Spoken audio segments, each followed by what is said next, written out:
Right, in real time I'm going to have a look at C2 trig questions. I've got 4 lined up, not looked at them yet, we've got 4 lined up. The first is from 2009 in January.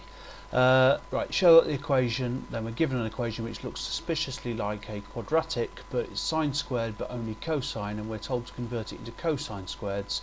Well, with an identity for doing that, it's cosine squared plus sine squared is 1. So sine squared, which I'll just shorten to s squared, is 1 minus cosine squared. Sine squared is 1 minus cosine squared. So this 4 sine squared becomes 4 minus 4 cosine squared.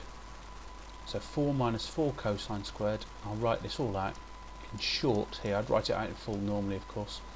So it's minus 4 minus 4 cosine squared. Add 9 cosine minus 6 equals 0. Whip everything over to the right hand side and you'll see that that's what you end up with. Okay, hence solve for x between 0 and 720 this equation. Right, this is a bit trickier. Now we're not going to solve this equation, they're guiding us through. We're actually going to solve this underlined equation. So we're not going to solve the one they tell us to, we're going to use the clue, that's the word hence, and the fact that we've done this in part A, and we're going to solve this equation here.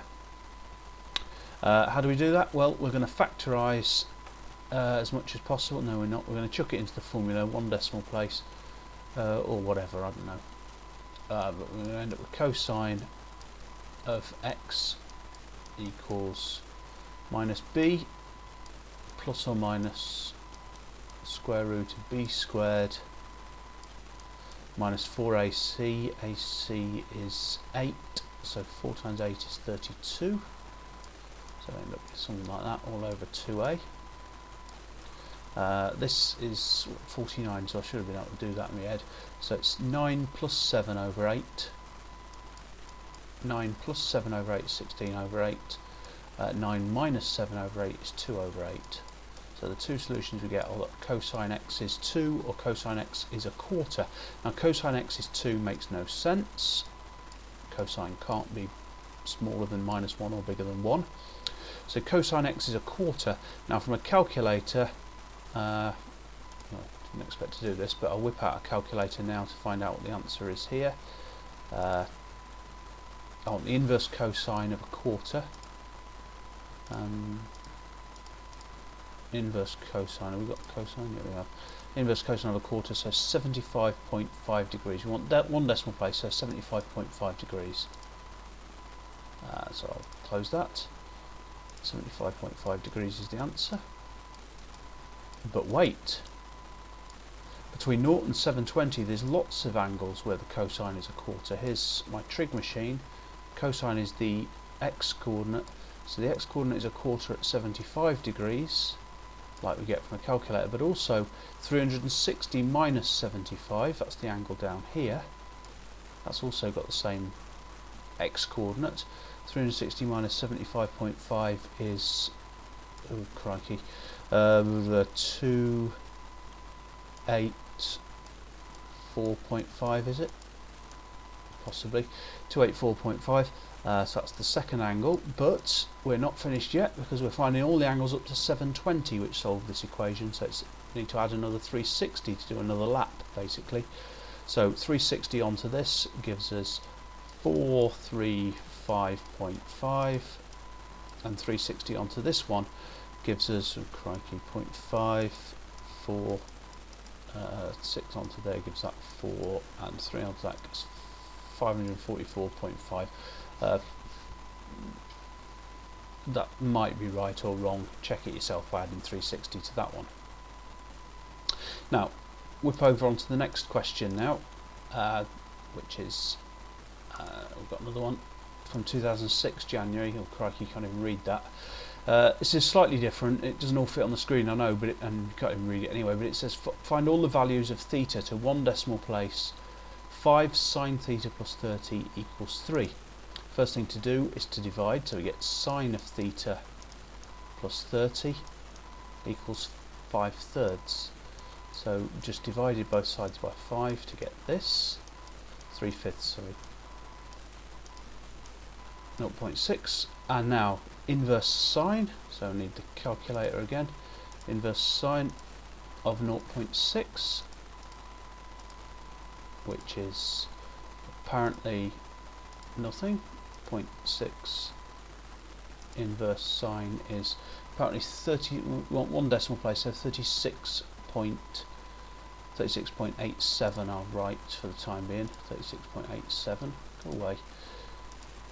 So theta equals, theta plus 30 equals 36.87.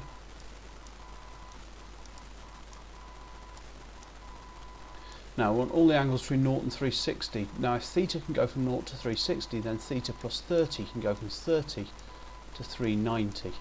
So we've got one angle, 36.87, which is in the right range. What other angle has the same sine? Sine is the y coordinate. So we've got theta plus 30 is 36 there. That's 0.6 there. There's another angle over here which also has 0.6 as the y coordinate. That's 180 minus 36.87, which is 143.13. Those are the two angles. There's another. The next one is too big. It'd be 390 something, which is too big for 390. Now I need to subtract 30. So the answers are 6.87 and 113.13. So always the same, these sort of questions. Ignore the bracket bit, except for, make the range different by changing it from theta between 0 and 360 to theta plus 30 between 30 and 390.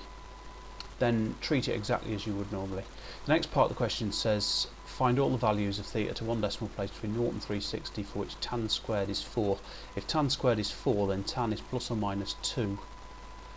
Take the inverse of 2 to give tangent is some angle. Make sure you get the 180 plus that for the other angle, and take the inverse tan of minus 2 to get theta is the other one, and then add 180 degrees to the answer you get on your calculator. I gave all four solutions between 0 and 360. I'm not going to write that because my handwriting looks bad enough as it is. Let's see what the next question is. Next up we have 2005. Okay, show that this can be written like this. Now I'm not going to even do this, but what you would do here is you would use the fact we've got to change cosine squares into sine squared. So write cosine squared as 1 minus sine squared using the identity cosine squared plus sine squared is always 1. Then rearrange it and you should get that. That's worth 2 marks. Hence solve. Hence means don't bother solving the equation they give us. Try and solve this one. Didn't even need to look at that to know that's what they were getting at. This is a quadratic in sine. If it helps, write y equal to sine, y squared equal to sine squared. Find what y is and then solve for y. We get 5 marks for doing that. There's one other question here. Given that sine theta is 5 cosine theta, find tan theta. It's only worth 1 mark. Using tan is sine divided by cosine. We divide the cosine to this side. We get sine divided by cosine is 5. So sine divided by cosine is 5, so tan is 5. Hence or otherwise find their values. Well, tan theta is 5. Again, using the hence bit. Tan theta is 5. Inverse tan of that will tell us what the angle is. And then remember to add 180 degrees because tan repeats every 180 to get the other angle. So you should get 2 answers to that.